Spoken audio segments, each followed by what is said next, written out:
Hey guys, how's it going? This is Joseph Matthews, and in this little tutorial I'm going to teach you how to be funny. And it's actually going to be much easier than you think. These are just some simple tricks that I use to add humor to any interaction, and I know that they're going to work really well for you. Alright, so the first thing I want to talk about is how serious humor really is. If you can't be funny when you're talking to someone, you really can't be all that interesting. Fact of the matter is, the funnier you are, the more fun you're going to be, and the more people want to hang out with you. So, you need to be as funny as you possibly can in order to attract the most attention. But the thing is that you don't have to be funny all the time. You just need to be funny when it's appropriate. And some well-placed laughter will bond a lot of good feelings to you from, the people that you want to basically impress. So the first thing I want to talk about is how humor is really a sign of intelligence. You see, only smart people really know how to be funny on purpose, okay? And when you make people laugh, they subconsciously associate your ability to be humorous with a high intelligence. And this puts you in a position of authority. And this is really important because, if people hold you in high regard, that gives you a higher social status. And we all know women are attracted to people with a high social status. It's in their nature. So the funnier you are, the higher you can raise your social standing in pretty much any situation you find yourself in. And here's another key that I really want to hammer home, and that's the idea that you don't have to be funny to be humorous. Don't worry about trying to be funny, okay? It really doesn't matter. A lot of what you say to be funny will not work, and the reason for that is that everyone has a different sense of humor, okay? Just being goofy and lighthearted will generate the same type of emotions that funny people do, even if you don't make people laugh, okay? The idea here is that you want to project the intent of being funny. So that kind of takes the pressure off in the sense that, you don't have to actually perform. You don't actually have to make people laugh. You don't actually have to tell them good jokes. You just have to have the intention to make people laugh and make people have a good time, and they'll pick up on that and appreciate that. Another big thing is I don't want you to be afraid to mess up, okay? Being funny is an art form. You won't always succeed, but that doesn't mean that you shouldn't try, okay? Now, in our efforts to be funny, stuff happens, Sometimes you might insult somebody, sometimes you might take something too far so that it stops being funny, sometimes you might say something inappropriate in the setting that you're in.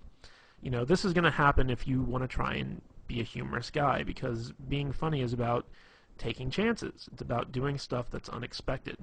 And sometimes it can backfire on you. But if this happens, don't worry about it. Just apologize and move on, If you say something that's inappropriate or insulting, just say, like, look, in all seriousness, I'm really sorry.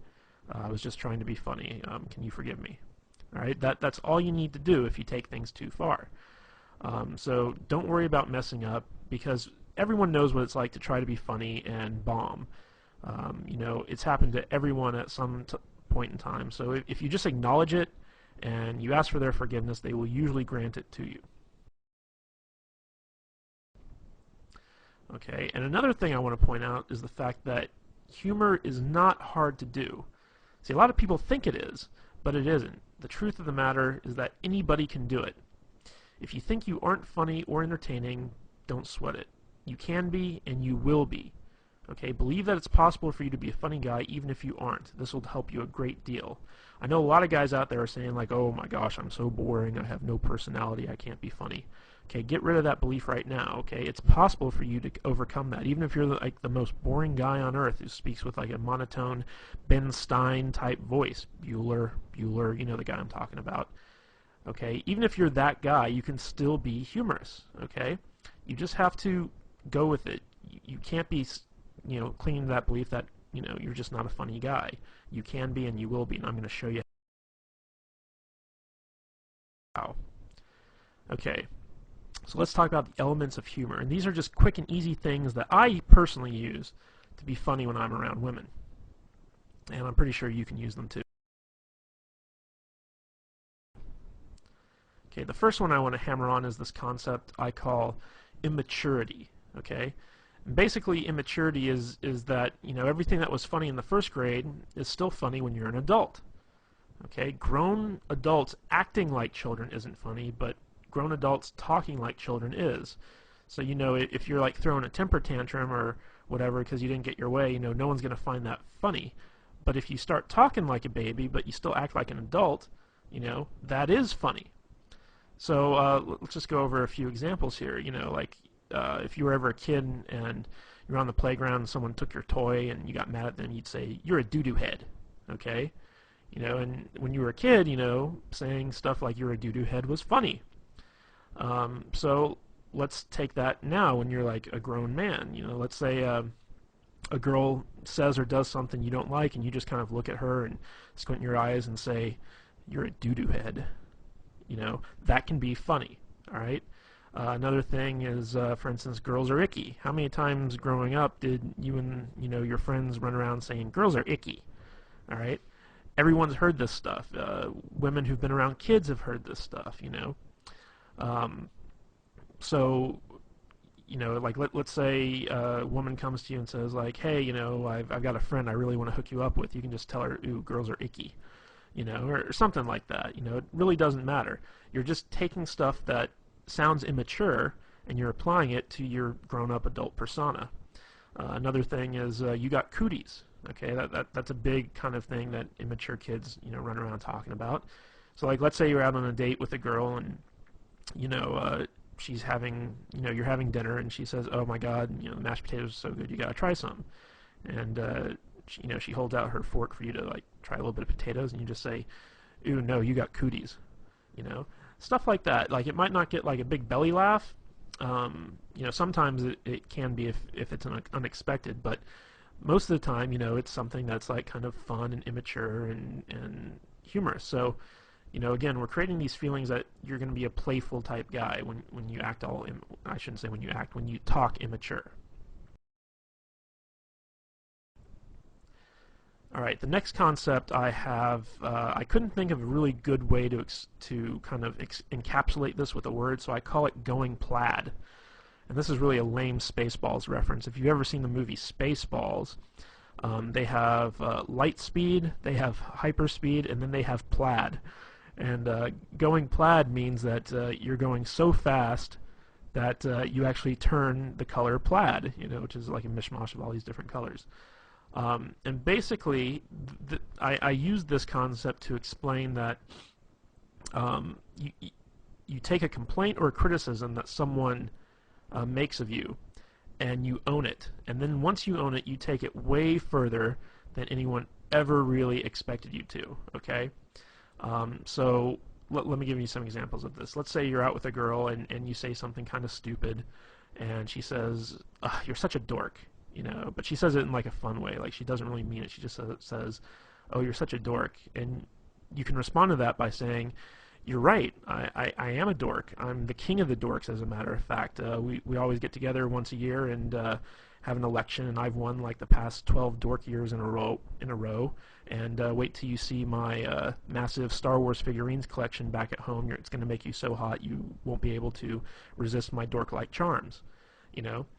That's what I mean by going plaid, is you take something that could be considered something that's negative, and not only do you own it, but you take it to its most ridiculous extreme.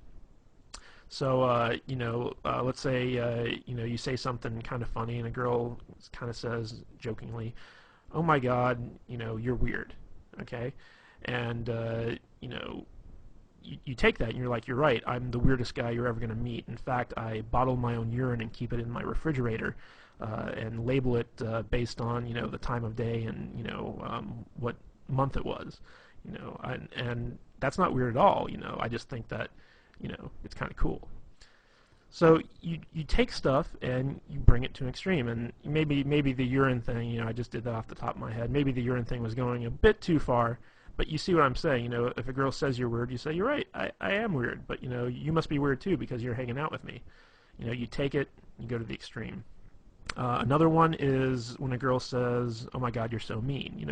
This will happen a lot if you do a lot of teasing. So if you're teasing a girl, she'll be like, "You're so mean. Why are you being mean to me?" And you just look at her and you just say, because I'm a mean person. Duh. I mean, what are you, stupid? Of course I'm mean. I'm the meanest guy you're ever gonna meet. You must be a masochist because when you hang out with me, I'm gonna be so mean to you. So that's what you gotta do when you go plaid. Is you gotta own the stuff that people say about you, and you gotta take it as far as you possibly can. Okay, the next kind of concept I want to talk about is dick and fart jokes, otherwise known as racy humor. Okay? Now, a lot of guys kind of shy away from this stuff, but you can't be afraid to joke about inappropriate stuff with women. Okay? Sometimes guys are afraid that it might be too sexual and it might scare the girl off or whatever, but the fact of the matter is, girls love dirty jokes as much as guys. And, in the off chance that they don't, if it is inappropriate or it's not their type of humor, once you find that out, shy away from it. Don't do it again. But, you should always not be afraid to kind of go out and give it a try. So some of the things I like to kind of lump in with the whole dick and fart joke mentality is exaggerating what women, find attractive. Okay? So, like, let's say that women like tall guys, okay? I'm not saying all women like tall guys, but let's say you meet a woman who does like tall guys, and you're like, oh my God, you're so into tall guys, like, you like the 8-foot giant people, everyone's a a midget to you because you only like guys who are like 10 feet tall. That's what you can do, and you can point out like really tall guys and be like, you see that guy right there over there? Yeah, he's not tall enough for you. Okay, he could be like, a basketball player 8 feet tall. You'd be like, no, he's not tall enough for you. You like taller guys. You like taller guys than that. So take some stuff that women like and exaggerate it. Accuse them of being sexual deviants. This always works really, really well. I don't know why, but when you look at a girl and you start accusing her of being into like some crazy stuff, one of two things will either happen. She'll either completely deny it, in which case you take it further, or she'll play along with it, in which case you take it further. Okay, so let me think of an example of this. Just be like, you could look at her and be like, oh my God, look at you. Like, I bet you're like the type of girl who loves to be like tied up and spanked. Like that totally seems like your personality. Like you're the spanking girl. You just love to spank people. Or you could also take it, be like, oh my God, like you're such a dominatrix in training. Like I bet you have like a bunch of whips and chains at home, and you can't wait to get me home and violate me in all sorts of different weird ways. Like you're scaring me. Like I really don't want to hang out with you right now. Okay, like that's the type of stuff that I mean when you talk about accusing them of being sexual deviants. Another thing is talk about how they want to rape you or take advantage of you. Now, this is a little bit of a role reversal thing because a big fear that women have when they're dating guys is that they're going to be raped or they're going to be taken advantage of in some way. But you can actually use this to your advantage by turning it around and saying stuff like for instance, if she brings you a drink, you can say like, you didn't slip a roofie in this, did you? Because the last thing I want to do is wake up in bed and find out that you completely took advantage of me. Or if she gives you a drink, you say like, are you trying to get me drunk? Because I'm not that type of guy. Stuff like that. You want to kind of accuse her of being the one trying to get you into bed, okay, or trying to take advantage of you in some way. And this is funny, but it also has like some underlying sexual tension aspects to it, which can be really fun. Another thing is to make fun of bodily noises. Like everyone thinks fart noises are funny, and you can just sit there and be like, with your mouth just go. And then accuse her of being farting. Just look at her and be like, ew, I can't believe you. Ew. It's funny because it's obvious you're the one doing it, but you're accusing her, so, it gets some laughs. And the last one is to accuse women of having outrageous fetishes. Okay, and this is stuff that where you take the most mundane thing and you turn it into a fetish. Okay, so for instance, like let's say that you're talking to a girl and she's complaining about having to go to the optometrist to get her eyes examined, and you can say something like, you don't fool me, I know your secret, you have an optometrist fetish, like you have optometrist porn at home that you secretly jerk off to, and you can't wait to go to the optometrist because like you're in love with the optometrist. You take mundane stuff and turn it into a fetish. Like, lots of girls love to shop for shoes. So you say, like, oh my God, you have such a shoe fetish. Like, if those shoes were like a man, you'd totally have sex with them. That's what I mean by turning stuff into outrageous fetishes. Okay, recall humor. Recall humor is basically taking what was funny once and continue to have it be funny again. And this is really where inside jokes come from. So basically, take something that you both thought was funny, that you both laughed at, and reference it again whenever you want it to be funny again. Let me give you some examples of this from my own life. There's a TV show on USA Network. It's called Psych, and it's about this guy who pretends to be a psychic and helps the police solve murders or whatever. And there's a lot of really funny lines in this show. And me and a girl, she used to come over to my place and watch the show with me because I got her into it. And there was one episode where there was a line that the main character used, and he basically said, "Are you a fan of delicious flavor?" And me saying it right now, it's not all that funny, but in context, it really was. So me and the girl laughed really hard at that. And so every time I'd call her up, I'd start off the conversation by saying, "Hey, are you a fan of delicious flavor?" And she'd of course say, "Yes, I am." And I'd be like, "Well, then I got a treat for you." And then I'd talk about something cool that we were going to do. So that's a good example of recall humor, where you take an experience that the two of you shared, the two of you had a really good laugh at, and then you bring it up and you apply it to other stuff. Another example of this is if you've ever seen the movie Forgetting Sarah Marshall, which is kind of this romantic comedy. There's a part in there where this guy basically meets this other guy. He's British, and he says, "You sound like you're from London." He kind of does this impersonation of like a British accent and says, "You sound like you're from London." And I went to go see this movie with a girl, and it was out in the theaters. And this girl couldn't stop laughing when the character said that. She just thought it was the funniest thing in the world. So every time I'd get together with her thereafter, one of the first things out of my mouth is I'd look at her and I'd say, "You sound like you're from London." And she'd just start laughing and she'd smile and stuff like that. And it was fun. It was recall humor. But it doesn't always have to be like, lines from TV shows or movies or something like that. It could be something that someone said. And it doesn't even have to be all that funny. Like, for instance, I used to date this girl, and she would have to work in the morning, so she couldn't, stay out too late or whatever. So basically, by 10 o'clock or what have you, she'd have to be at home and in bed. And she used to say, that, if she doesn't get home in time, she's going to turn into a pumpkin. So I would use that. And whenever we were out, I'd look at the time and say, uh-oh, you're only a couple minutes away from turning into a pumpkin, or something along those lines. And it was, it's this kind of fun thing where you have this inside joke that, no one else really gets except the two of you, because you're the only ones that really experience that. So if you've ever had that experience with a girl, be sure to call it back up and use it when you need to. Okay, the next thing I want to talk about is ambivalence, and this is actually one of my favorite ways to be funny, basically.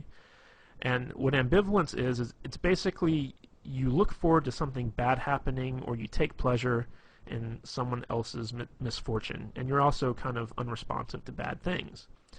And the reason that this works is because these types of reactions are really shocking and surprising, and because they're so unexpected, they are therefore funny. I'm going to use an example of this. If you've ever seen the movie Private Parts by Howard Stern, there's a whole scene in there where he talks about being in Vietnam and thinking it's unfair that that they miscounted the number of confirmed kills he got, because what he did was he went and he found a school full of Vietnamese children, threw a grenade in there and killed like 80 of them. And when his sergeant, came to count the bodies, he said, "Private Stern, these are kids. That counts as one kill."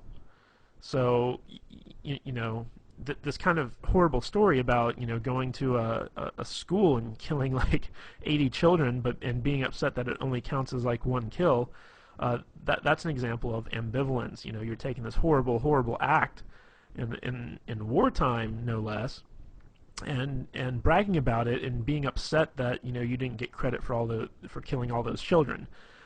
So that's kind of an example of ambivalence where you take something bad and you actually kind of take some type of delight in it. So a little bit of a better example of this, like let's say you're talking to a girl and she's complaining about how she works really hard but she never has any money. She's like, oh, I'm so poor. You can take a lot of glee in that. You can be like, yep, looks like you're gonna have to start, stripping or walking the streets or something like that. You're gonna need to make some extra money. You just kind of take pleasure in the fact that she's poor, and you start kind of trying to get her to do all these terrible things to make money. Like looks like you're gonna have to be a drug mule. I'm gonna have to fly you down to Mexico and shove condoms full of cocaine up your butt and then take you back across the border in order to help you pay a rent. I mean that's a good example of ambivalence. Another thing is basically being unresponsive to bad stuff. Like for instance the whole global warming thing. Like people are all about global warming. We gotta save the planet. We gotta do this. We gotta do that. And you could be like, screw global warming. I'm cold now. It's like I want it to be hot. I want the world to be warmer because it's freaking cold out and I don't like the cold. So that's another example of ambivalence. And ambivalence really stems from just like being lazy and not caring. Okay, that's how this humor works. Is everything that someone says to you, like you can just be like, whatever, and it's funny. All right, here's another thing I call gayness. Now, I'm not saying that gay people are bad or whatever, but you got to admit that gay people are funny. Gay men, masculine men doing feminine things is always good for a laugh. And stories are also always much funnier when they're told in a gay voice. So, whenever you're hanging out with a girl or whatever and you start talking gay, she's going to enjoy it. She's going to laugh because it's something that's like different from who you really are, which is, hopefully, a straight, heterosexual, masculine man. So, like sometimes I'll be like, hey, it's gay story time, and then like I'll tell like a normal story that I was gonna tell anyway, but just do it in a gay voice. Be like, I'll say something like, oh honey, you don't even know, like, oh my god, the thing with the thing and that guy, oh my god, I can't believe he said that. I'll just go off and I'll riff, but I'll do it in a gay voice. And women, for some reason, I don't know why, they always love it. I don't even think my gay voice is all that good, to tell you the truth, but they like it. Okay, and another great way to use gayness is to pretend to be one of her girlfriends. Like if a girl starts talking about, like something that she'd normally talk about with her girlfriend, I'll be like, wait, pause 1 minute. I'm just going to take my balls, I'm going to put them in this imaginary jar here, like, okay, I'm putting my balls away. I'm totally your girlfriend right now. Just talk to me like your girlfriend. So, sweetie, what's the problem? And then, so it'll be funny and she'll laugh and then she'll start telling me. So you can do a lot of stuff about like, kind of emasculating yourself, acting gay, talking gay, things like that, and, women like it. Okay, another thing is ridicule and teasing. Here's an interesting fact, is that people hate to be made fun of when they're the ones being made fun of. Okay, they hate ridicule when they're the target, basically. However, people love it when other people are made fun of, especially people in authority or people they personally don't like. Okay? So, let's say you're sitting down with a girl in a restaurant for dinner and your waiter's like, a real jerk, or he's not a very good waiter or whatever. You could start making fun of that waiter. Just start, ridiculing the guy. Don't do it when he's around, but as soon as he leaves, just turn to the girl and just be like, oh my god, that guy's asshole is puckered so tight you couldn't pull a pin from it with a tractor, and she'll be like, oh my god, yeah, and that brings up another thing, is that when you make fun of other people, it creates a sort of bond between the two of you, because it's almost like you're confiding in them your dislike of something else, and you can be united in your dislike for something. So she talks about something that she doesn't like or someone she doesn't like, pounce on that, start making fun of it, and she'll start making fun of it too, and before you know it, you two have created a bond over that. Okay? So, use ridicule to ridicule other people, but never, ever, ever ridicule yourself or the girl that you're with. Okay? When you turn ridicule on someone else, they'll tend to get defensive, or it'll lower their self-esteem or what have you. What you want to do is if you're going to target the girl that you're with, tease her. Okay? And there's a difference between ridicule and teasing. Okay? Good-natured teasing is funny, but if you take it too far, it becomes ridicule. Okay? So when you tease a girl, it's kind of, I'll use an example that we used in the past where, you start making fun of an outrageous fetish that she has. Okay, like let's say she really likes Brussels sprouts, or okay, I got a better one. Let's say she really likes Chinese food. Okay, and she's sitting there, she's like, oh my God, this Chinese food's so good, and I'm just like, oh, look at you, you're so into Chinese food. If Chinese food were a man, you'd totally have sex with it. That's an example of teasing, but like looking at a girl and saying like, oh my God, you look so fat in those jeans. That's not teasing. That's being mean. So you want to walk that fine line.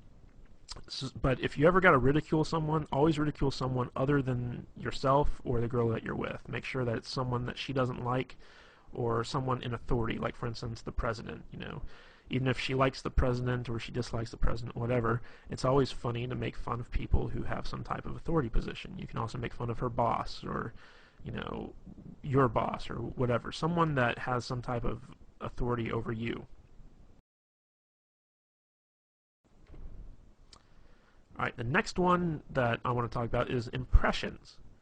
Now, the fact of the matter is, everybody loves impressions, even the bad ones, okay?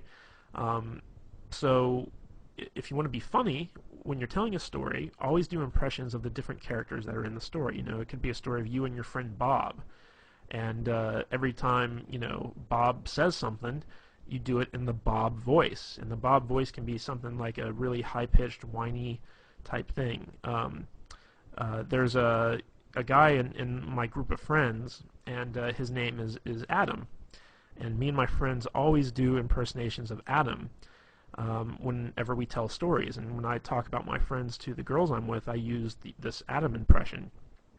And it's kind of funny because, Adam, he has this really deep voice, but when we when we do our impression of him, we make him sound like a complete idiot. So we'll say like, yeah, yeah, I really like that, yeah. And that's our Adam voice, okay? And it totally sounds nothing like him, but it's a funny voice. So like when we tell the stories to the girls and we use our Adam voice, the girls really laugh, and they're like, does he really talk like that? And you're like, no, actually, he's got like a really deep voice, but we just like to use that voice. And before long, sometimes the girls even start doing the impressions like that. So you don't even have to worry if you can't do good impressions. Like, do bad impressions and then brag about how bad they are. So for instance, like let's say you're doing an impression of the girl you're with. Like obviously it's hard for guys to impersonate female voices, so you can just do it in a really high-pitched, shrilly voice. It's like, oh, I'm so tired, I don't want to go out. Why are you making me go out to dinner with you? I don't even like this place. You can start pretending like that's like your impression of her, and she'll be like, I don't sound like that. And you're like, I don't sound like that. And it's a bad impression, but it's funny.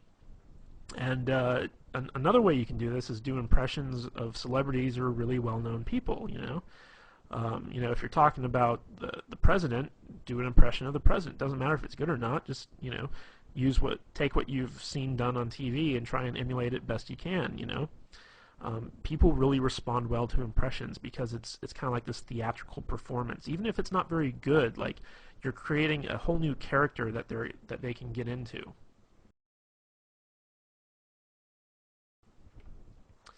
All right, the next thing I want to talk about when it comes time to be funny is talking with stereotypes. Now, all stereotypes are funny because there's always some measure of truth to them. Even if they're completely offensive and out of left field, they're still funny. So for instance, if you're like an uptight white guy like myself, throw in some ghetto speak.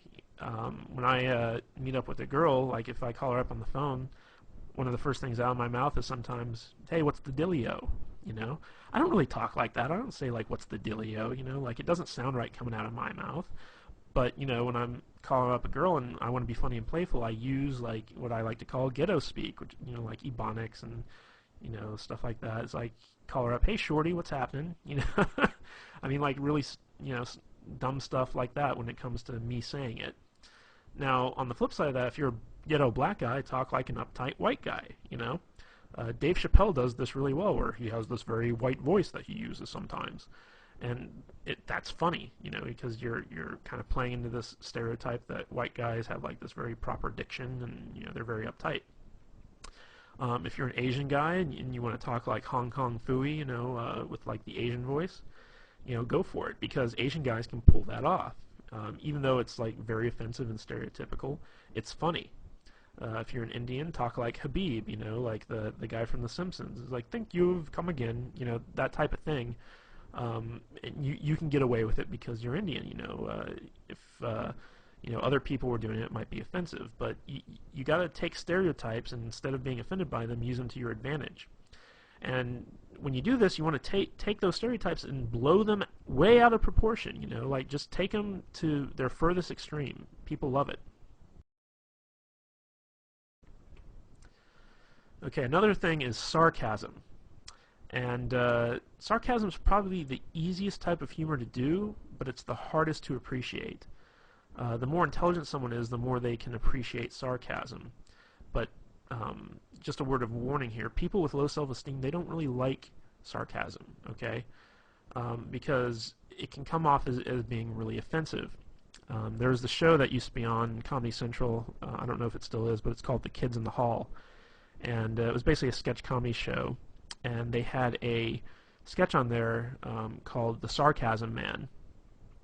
And basically it was this guy who had a speech impediment where everything he said sounded really sarcastic. And people people were always pissed off with him because it always sounded like, you know, he was just like making fun of them.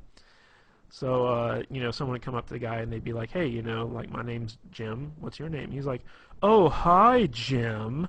My name's Bill. You know, and then the guy'd be like, dude, why are you being so mean? Like, I just came up to introduce myself to you. And it's like, what? I'm not being mean. You know, and it went on like that for like, you know, a good, you know, 10, 15 minutes where the guy was just getting more and more upset, and the guy would have to explain like, oh, I'm not being sarcastic. I have a speech impediment. It's a real problem. And, you know, that was kind of like the punchline to the whole thing. So basically, when it comes to sarcasm, you basically got to act like the person you're talking to is a complete idiot, and you have to lower yourself to their level in order to effectively communicate with them. That's basically what sarcasm is you have a feeling of superiority over the person, and you're kind of poking fun at the fact that they're dumber than you are. And oddly enough, lots of girls really love sarcasm. They really love sarcastic humor, and a lot of girls, as a matter of fact, have a very sarcastic sense of humor themselves. Like, their type of humor is sarcastic.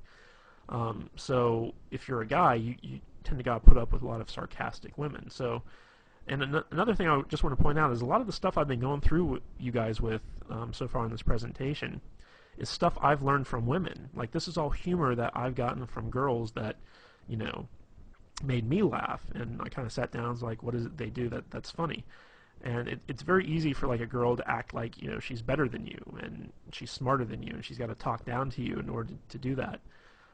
If you're dealing with sarcastic humor from someone else, play into it. Just act like you're a complete retard and be like, you're right, man can't talk, you know. Just go with it. If someone's kind of treating you like that, take it to its, you know, logical extreme.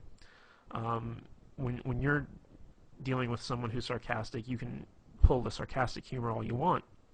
But if you're dealing with someone who's not sarcastic, who has, you know, low self-esteem, who's kind of like sweet or whatever, you don't want to go the sarcastic route. Okay, another thing I love to do is use nicknames. Nicknames can be a lot of fun, and they can be really funny. And the more ridiculous the nickname, the better. One of the cool things about nicknames is that it really does create a bond between two people, because when you name something, you imply a certain sense of ownership, and it also becomes a type of inside joke between the two of you. A good example of this is one time I started dating this girl. Her name was Katie, and her email address was something like Goofy Kate, 123 or something like that. And when I got emails from her, it was always, from this Goofy Kate email address, so I just started calling her Goofy Kate, and eventually that got shortened to Goofy. And every time I'd see her, I'd be like, "Hey, what's up, Goofy?" And she'd laugh and whatever. But um, to me and her, it was, she was Goofy. That was her name. There was another girl I met where I used to call her Fuzzy Bunny. I don't even remember why. I just called her like Fuzzy Bunny for no real good reason. But that name kind of stuck. She was my little Fuzzy Bunny. And as long as like you're not calling women like really offensive names, like bitch, slut, hoe. Even though I have had girls who I nicknamed that never to their face, but whatever. You kind of have this kind of endearing inside joke. And whenever you're in a relationship with someone, eventually nicknames like kind of pop up. So it's always good to kind of like be the first one to go out there and do that and start referring to them in that sense. All right, bad jokes. Good jokes are hard, bad jokes are easy. That's just the long and short of it right there. So if you're going to tell jokes, don't even try to tell good jokes. Just use bad jokes because they're easy. You can go online and find like a billion bad jokes. Word of wisdom though, the shorter the jokes are, the better. Okay, and remember our little talk on immaturity a little bit earlier. First grade humor is always funny, and so if use bad jokes that would make like a kindergartner laugh. Now it might not get you an actual laugh from the girl, but it doesn't matter because it's a playful thing. It's fun, and you can also turn it into a game. So for instance, you could just look at her like if there's a lull in the conversation or whatever, you could just say, "Hey, why'd the monkey fall out of the tree?" And she'd be like, "I don't know." And you're like, "'Cause it's dead, duh." I mean that's a bad joke, but it's just something funny. And then you can be like, "Okay, your turn. It's your turn to tell me a joke." And then she tells you a joke, and it can be a good joke or a bad joke or whatever. And then like the idea is like in the game, who can tell the worst joke. And another thing I like to lump into the bad joke category are bad pickup lines, because once you get to know a girl, like once you're past the point of meeting her and you're actually dating and stuff like that, bad pickup lines actually work. Surprisingly enough, they do. Like you could meet up with a girl to go see a movie, for instance. Let's say two of you get together, and you're like, "Damn, girl, did you wash your pants in Windex? Because I can see myself in them." I mean, like that's a really bad pickup line. It would never work. But if you already know the girl and you use that, she's gonna think it's funny. She's gonna let it go. Like I do this all the time. I take every bad pickup line I can possibly think of, and I use it whenever I meet up with a girl I know. And it's really fun. It's really funny. All right. Another favorite tactic of mine is to steal stuff that's already funny. It's hard to think of funny stuff on your own, but there's tons of stuff out there that's already humorous and will guaranteed to make people laugh. So think of great jokes that you've heard from comedians and well-known celebrities and use them. Talk about them for your own gain. Tell the joke in a story as if you're impersonating the comedian. I don't know if you've ever seen people like Chris Rock in stand-up, but these guys are really, really funny. And you can even say to a girl, it's like, "Hey, you ever watch Chris Rock?" And she's like, "Oh, I love Chris Rock." Then you can say like, "Oh my God, I saw his stand-up one time, and he has this story about, like the only goal of a guy who has a daughter is to keep her off the stripper pole." And then you can actually go into the exact same routine that Chris Rock uses in his stand-up and just like repeat it word for word, and it's still funny. Like women get it. Like then there's this whole other Chris Rock thing about having the dick in the jar. Like how every woman has like a guy friend who, in case she breaks up with her current boyfriend, she goes to him and just uses him for the rebound, and he calls that the dick in the jar. Break in case of emergency. So I love Chris Rock stuff, so I have a lot of his stuff kind of memorized so that if there's a lull in the conversation or I want to make the girl laugh or talk about something funny or take the conversation in a new direction, I can just pull out, something I love from Chris Rock, Dave Chappelle, Robin Williams, whoever, and just start, reciting it word for word, and maybe even do an impression of them while I'm doing it. So steal stuff that's already funny. It works really good. Okay, now let's talk about self-depreciation. Okay, this is the type of humor where you're basically making fun of yourself. And of course, people love ridicule as long as it's not directed at them. Now, self-depreciation humor actually does a lot of good things on your behalf, because if you're able to be self-depreciating, it shows that you're cool, because you can poke fun at yourself and not get upset. And women really like it when a guy has the ability to kind of make fun of himself, because it shows that he's not pompous, that he doesn't have hubris, and that he's confident enough to kind of take a licking and not kind of get angry or upset. Because whenever someone gets made fun of and they get upset about it, it shows that there's some type of problem with their self-esteem. So people with low self-esteem can't tolerate being made fun of. So if you can tolerate being made fun of, and in fact you make fun of yourself, that shows that you have some measure of confidence and that you're a cool guy. Now, on the flip side of this, it's also a great defense mechanism. So, like, let's say someone criticizes you, or whatever. Let's say you're out on a date and you have a run-in with some dude, and he starts making fun of you or criticizing you in some respect. What you can do is you can agree with whoever it is that's criticizing you, and then take it to a ridiculous extreme. This is really important, because this is where the humor comes in, but it's also a good way to deflect whatever criticism someone is heaping on you. So let's say you run into some guy and he wants your chick or whatever, and he's like, dude, you're a freaking loser. Like, what's she doing with a loser like you? And you're like, oh my God, yeah, you're so right. Like, in a few months' time, I'm gonna be like shitting in a pickle jar. I just know it, but I can never really be as cool as you, man. Like, you're such a cool guy. Can you teach me how to not be a loser, please? Like, in fact, take my girl, please. Like, she needs to be with a winner like you. So basically what you're doing is you're agreeing with the guy and you're taking it as far as it can possibly go, but in a way you're deflecting that criticism and you're making him seem like a tool, all through the use of self-depreciation. Now, this can also be used to kind of diffuse a mistake or something that you did wrong. So, like, let's say that you made a mistake or you did something stupid. You can use self-depreciation to make light of it and then diffuse the awkwardness. So let's say let me give you an example. One time I was out on a date and I accidentally farted, and it was very, very embarrassing. And it was one of those farts where, like, you heard it. It happened. It was there, and it was obvious that I did it. And I just looked at her and I just said, "Oh my God, I totally just farted. I'm so sorry. I've been eating a lot of red meat too, so it's going to be a really nasty one. So hold your nose. Go on, plug it up. Hold your nose. If you smell this, you'll break up with me. I just know it. It's the type of fart that could end a marriage." I basically I pointed out the fart, and I just let it go and wouldn't let go of it. I took it to the extreme. I was just like, oh, it's going to be so nasty. Like, I've been eating all the wrong foods. It's going to be disgusting. You're going to break up with me because it smells so bad. It's just terrible. And so, like, I turned what was really kind of an awkward situation to something where she just couldn't stop laughing, And again, that was that kind of led into some recall humor later on, where it was like the fart that would end a marriage. And, she'd say stuff like, well, you farted in front of me and I still didn't break up with you. And I'd be like, oh, yeah, what's wrong with you? So you can use stuff like that.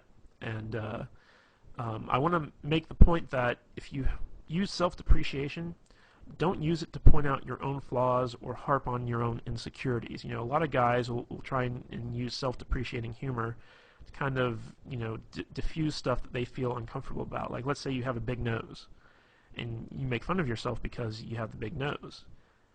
That's not a good thing, because what you're actually doing is you're highlighting stuff about yourself that's bad, and you think it's bad, and you don't want anyone else to think it's bad. However, by doing that, you're basically pointing out to everyone, hey, look at all the bad stuff about me. Even if they laugh at it, it's not good. So when you do use self-depreciation, only use it as either a defense mechanism or to diffuse some type of awkward situation. don't ever use it to point out the fact that, you have something wrong with you. Like, for instance, I'm not a very thin guy, I'm a little bit overweight.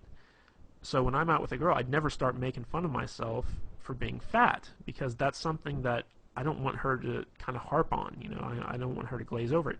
Now, if someone else calls me fat, then I'll go along with it. I'll just be like, oh my God, you're so right. Like, I'm totally like one step away from being Jabba the Hutt, I'm going to need a slave girl really soon, So if someone else points it out, then that's when you use the self-depreciating humor, but you never bring it up on your own accord because you're insecure about it, okay? Most of the time, people won't even notice stuff that you're insecure about until you bring it up, and then they can start holding that against you because they know that, you're kind of wishy-washy on it. So, just as an aside, never use self-depreciation to point out your own flaws or harp on your own insecurities. But the biggest key to being funny is to have fun. If you have fun, the humor will come naturally, okay? If you're just able to sit back and relax, not worry about anything, not worry about censoring yourself, not worrying about messing up, you will naturally, if you're an intelligent person, which I'm fairly certain that you are, be a funny person. You'll pick up on stuff, you'll crack jokes, you'll have a good time.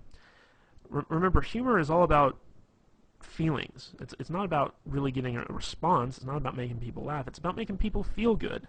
The better you can make people feel, the more they'll like you, and the more personality you'll display. Even if you're not a funny guy, just be super, super positive. People like positivity. And if you can mix that positivity in with some fun every once in a while, people will like you even more. So out of everything I told you about, if you can't even remember one of those little concepts about how to be funny, just have fun. The more fun you have, the more naturally funny you'll be, and the easier it'll be to make people laugh and have a good time with you. Alright guys, that's all I have for the video. I hope you really enjoyed this thing. Like I said, I got most of this material, most of these concepts from girls who use them on me. So this is stuff that I know for a fact girls respond to. I use all this stuff in every one of my interactions, and I always get a good response from it. So if you need to, watch this video as many times as you want, learn the concepts, and actually go out and start using them, and you'll be absolutely amazed to see the type of responses girls give you. Alright guys, this is Joseph Matthews, and I'll catch you later.